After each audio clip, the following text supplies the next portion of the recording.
daghan nga mga pulong ni Kristo nga usahay ba makaingon ta nagsukwahiay man ni. Si Kristo dunay tudlo nato ato tong nabati pipila pa lang ka siguro simana man tingali ang milabay. Niingon si Kristo, kamo ang asin sa katawhan, kamo ang kahayag sa kalibutan.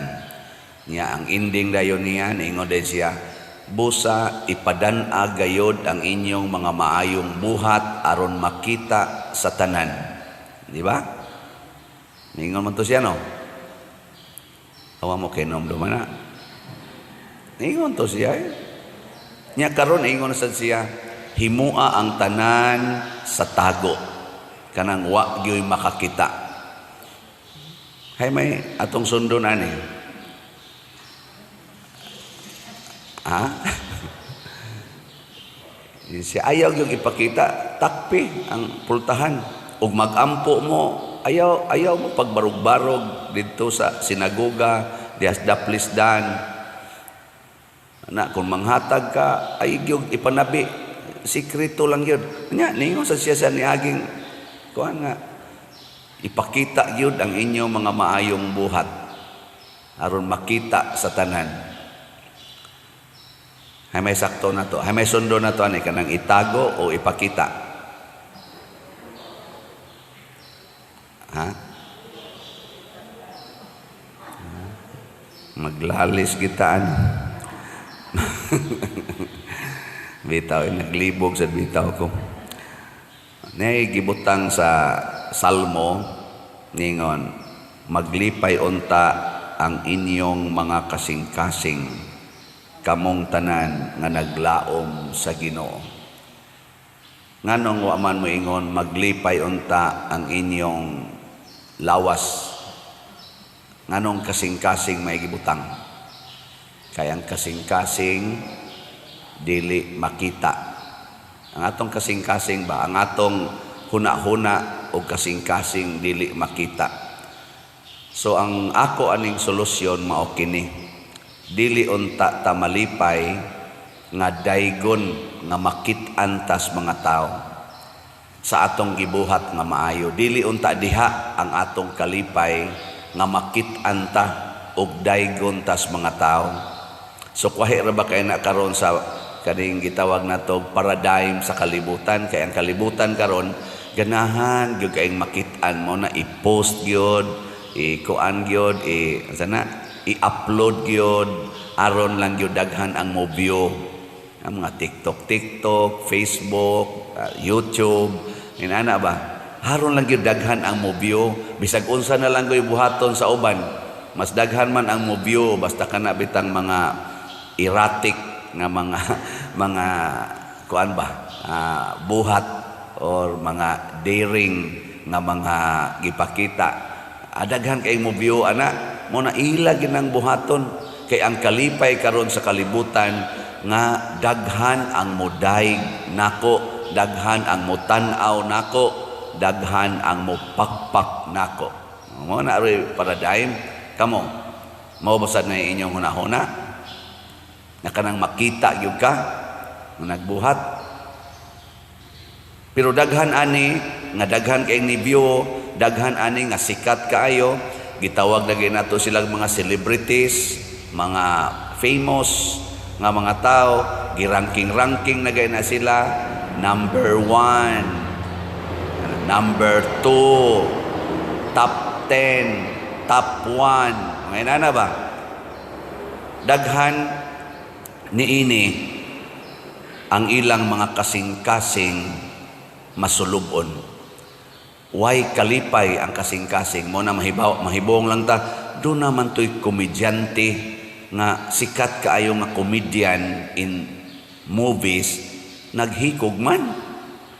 Naaman to'y sikat kaayo nga artista, singer nagpakamatay man. Naamay successful kay nga tao nga porting nindutag authority nagpusil mas iyang hibong ta ba nga naman tungod kay ang ilang gipaningkamutan mao ang outward nga view nga kanindot sa ilang kaugalingon aron daygon sa uban.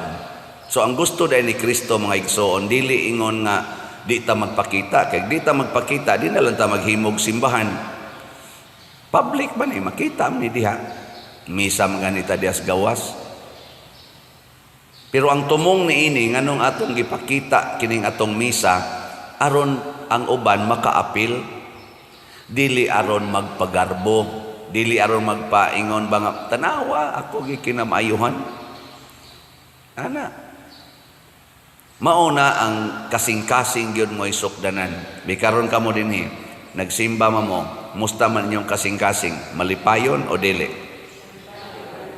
Hain man nalipay inyong kasing-kasing nga nakasimba mo or naay Ginoo sa imong kasing-kasing. Kinsa dinhi ang naay Ginoo ang kasing-kasing, tasang kamot. Kanang siguro gyud nga naay Ginoo. Maayo. Kamo ding uban, usam day inyo. Kinsa may naa diha? Gaduda pa mo. Niya kung naay Ginoo ang atong kasing-kasing, ang atong kalipay nga dili unta ta daygon, nga kanang waon tay mo pakpak nato. Kamong mga nitaas sa kamot, ug dili na mo tagdon sa inyong mga anak, di na mo daygon sa inyong bana or sa inyong asawa, sa inyong gibuhat nga maayo. Malipay mo. Pero ang Ginoo kasi daig nimo kay kakita man Ginoo ato. Nakakita man gyud matud pa ni Kristo. Nakita man sa Ginoo ang labing tago nimong gibuhat. Nya mangita pa mo, masuko pa mo og i-ignore lang mo. Ako gani bisag pari ko, nabiagi panahon nga mahiubos ko nga kanang di ko tagdon. Kani ako mga kauban dinis balay, kusog kay magtabi nga sila ra dito magtabi nya inigabot nako mo bungkag dayog panglakaw. Mura sa kog makahinuktok mo ko, ngano man to sila nga mo apil gani unta ko silang tabi to nagiyahay na og lakaw hinoon pangwaon pang mga gipangkaon ana dagan na tinis na. Dagan nga to nya human magtigom-tigom na sa dito unahan sila sa adto na sad magtabi kaon-kaon ako gibiyaan ako to sa lamisa nakug ako katugukuron dito no mo apil sa ko dito kuha na sa kayo masabta na sad kay tanan nga nagpapansin sa ko nayo sa hay kanang muratag mangita ta og recognition ba kana mao nay atong i-cancel nya malipay unta ta nga di ta tagdon dili ta pasalamatan ana. Mabuta na dinhi ako nang gi-practice nga gitudloan ako ang atong mga donors and benefactors nga dili lang gid nato i-announce ang inyong mga kanang halad og pila inyong gihatag nga imuhatag nato 1,500,000 na apay 3 million. Sila pa mo mismo mo ingon, Father, ay lang yung i-announce ha. Ana. Pero nasa uban nga muhatag og usa ka slot, mo palit og usa ka slot 1,000, sige yung tawag padir usa man gyud nadawat na niya.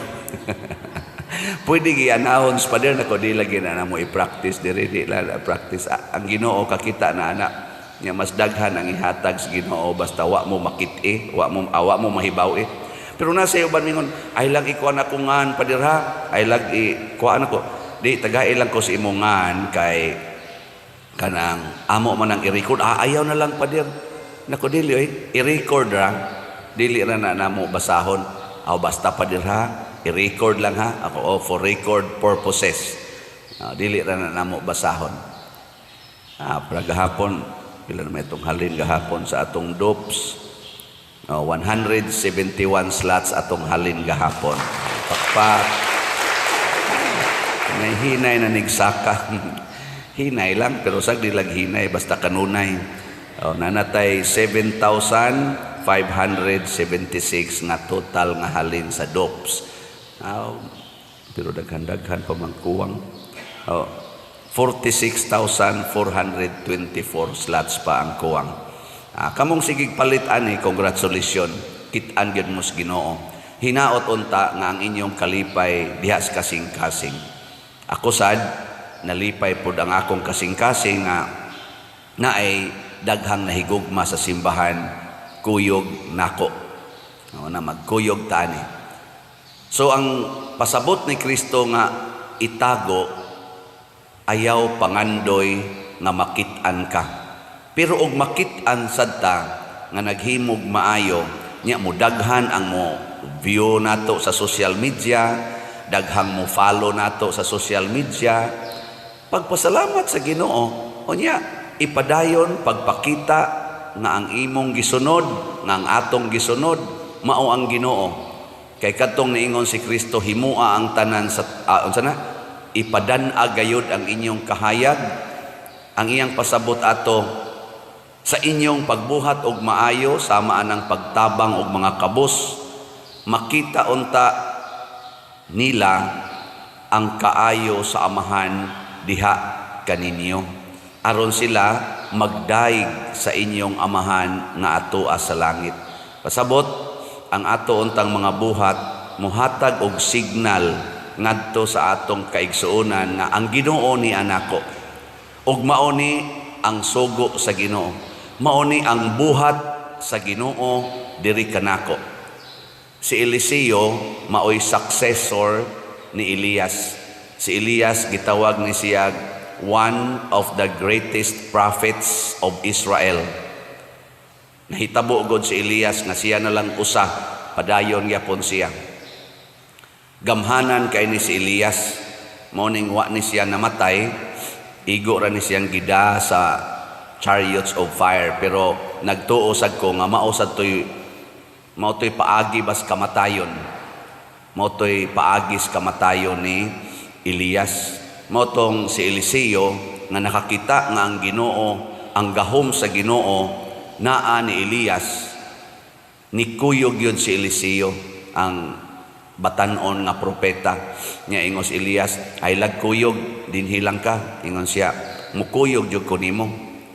Nya ang akong ihangyo, ingon mas Elias, kuyog bagyo ka. Murag kanibitang tao nga mudot-dot gyud nato, no? Naa magid nay pangayoon. Bantay mo kanang magsigig baiid ba? Ano yung mga anak magsigbaiid, bisag asa kamulakaw magsigi yung anak, kana naagi na pangayoon mo to nakasabot dayos Elias. Pagtabok na nila dito siya, sa may mong pangayoon, sige mo yung kag sunod nako, siya tagae kog duha lang kapilo sa imong murag duha kapilo 2%, sakto ba na 2% sa imong gahom nga nadawat sa Ginoo. Ana ingon dayos Elias, makakita gani ka inikuha sa Ginoo nako, kana makadawat ka gahom, di gani ka kakita, pasabot ang Ginoo wa mohatag nimo sa gahom. So ang gipasabot ni Elias, dili ako mo'y mohatag nimo, ang Ginoo. Pero ang signal ni ana, kung makakita ka nga kuhaon ako sa Ginoo. Nga nakakita man siya, nagida siya sa kadtong karwahe nga kalayo, kadawat din siya gahom. Unsa man say gibuhat ni Eliseo, pagtabok niya sa Jordan, iyang gipuspos ang kadtong sapot ni kupok ni Elias nga nahog ngadto sa tubig. Nya unsa ba iyang gisulti?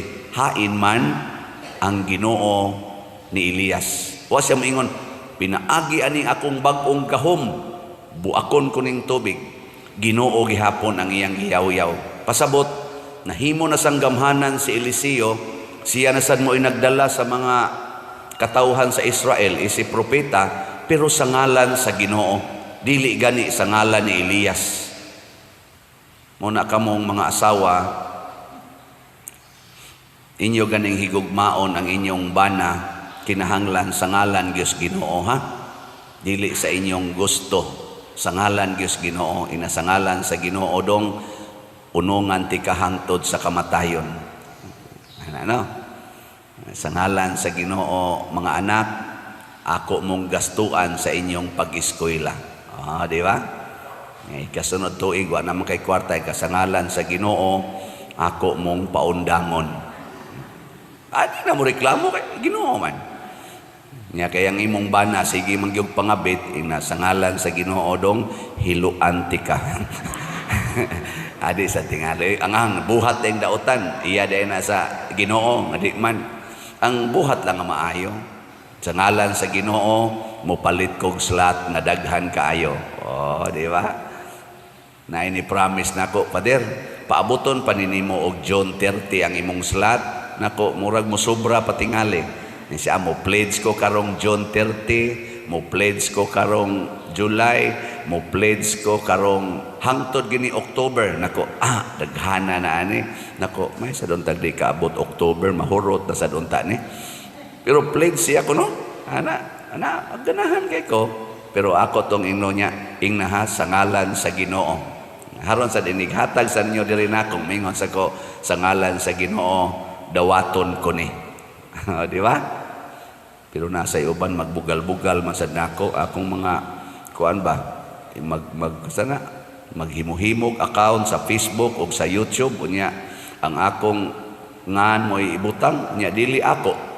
Kato di na gito sa ngan sa Ginoo tingali, no? Ila na ginang binuang nya mag-post pa og solicitation letter. So ayaw mo kumpiyansa na, ha? Kay naa say uban gamit-gamiton sang akong ngan. Nya naa say katong magbutang-butang o kana ganing ako malam sa siyang pasayloon katong nabang mag-ikat ang akong humili nya i-post sa YouTube nya butangan day title nga mga attractive kay nga title ba, ang pari o ang madre nagsariling sikap kuan ba makapa-attract ba. Og ikaw nga vlogger nga naghimo ani ay lang sa kay pasubra iha nga mo connotation na hinoon nga ngilad ang dating aron na magina mga komedya pero ug mo na sa imong himuong title si Father muhikap sa diay nya maghiwi-hiwi din akong naong nya napagi grabe nga ang akong mga homilis niadtong niagi mga duha na ka tuig butangan og word nga butangan date nga karon nga pizza nya makahibaw man ta nga sa una pa na kay ang background nga altar ang background nga decoration kay bao manggutagon nya butangan og date pangilad naman guna agad. So kani mga blagira ingon ani maimpierno gini sila kay namakak ba anang ang Ginoo gid unta mo'y makita. Sige, i-post na ninyo akong mga homilis, i-TikTok na ninyo akong mga homilis nga mga katawanan. Congratulations kay nitabang mo og spread. Pero kung ang makita mauna lang ang pakatawa nga title, ang makita kana na lang akong naong nga maghiwi-hiwi aron kana ganing muhaom sad sa imong title nga murag may pagkabinuang, murag nagbinuang natas Ginoo ni ana. Kay ako ra ba din higa tinarong ra ba kog humili, no? Motong nay musuko nako, Pader, sige magpakatawa nako, wa ko magpakatawa oy. Nagwali ko. Kanila style nako sa pagwali, pero nagwali gyud ko paminawag gining akong humili. Kanang moingon ko kamong mga bana kon mga bit ang inyong asawa, higugma alang na hasta ang kabit. Di na siya sakto. Oy, tubag. Sakto na dili. Kung ikaw asawa, kulatahon kas imong bana, mga lobo imong ngipon, imo lang ng puniton, o niya, muingon lang sa kas imong bana, nothing gonna change my love for you. Di na sakto. Nya kamo, mga tawa lang mo ana, inikatawa na ninyo, di dayon mo mutuman. Nya ako dayo inyong pasanginlan, taka na ni yaw-yaw sa Father. Ang Ginoo mo'y nagsulti, magpakamatay mangganita. Kana na ba hinoong igo rang na lobo imong ngipon? Di ba? Na, tanawa na inyong mga naong. Muna, ikaw nga vlogger or kamo nga mga vlogger o mga TikTokers, anang siguro agin ninyo nga kung mo download mo, mukat mo sa akong humili, siguro nga nitabang mo pagpakita sa Ginoo ngadto sa uban pinaagi sa akong humili o sa akong naong. Kanira ba akong naong, dool-dool ra ba kay ni sa yawanon nga naong. So ayaw kay palusobrae ang inyong pagkakalibutanon just to attract viewers. That is blasphemy to the Lord, to the Word of God na akong gisulti dinhi sa akong humili. Please lang, no? Ako para ni sa mga vloggers, wa na nato gihimong Wa na nato gi-monetize ang atong mga gipang-upload aron maka-download mo nga dili copyright bisag pila pa mo kabuok, pero please lang respetuhi sad ang Ginoo nagbuot mo sangyaw niining atong homily. Mao na naingon gyud si Kristo nga magdaig sila sa Dios, dili makalimot sa Dios kay naa na lang nagtan-aw sa akong naong ug sa akong mga titulo sa inyong gipanghimo dihas YouTube or sa Facebook na kataw-anan kaayo nya kuan pa aning intriguing pagyud kaayo. Ayaw ana ma-mislead naman hinoon, ma-confuse naman noon by the title itself. Dili naman mulid mo bitan ang atong title din mangutana kita magsige jud kog pamalandong unsay i-title kana bang muigo mo summarize sa akong mensahe ana, pero dili mo attract lang tungod kay nang sanay nga na basta mauna na muday gyud sa Ginoo, makit-an man ta or dili, di na mo importante. Ang importante wa mangandoy ang atong kasing-kasing nga kita maoy daygon, kita maoy higugmaon, kita maoy sondon, kung dili ang Ginoo nga maoy nagbuhat dinhi kanato sa tanang maayo. Nindog ta.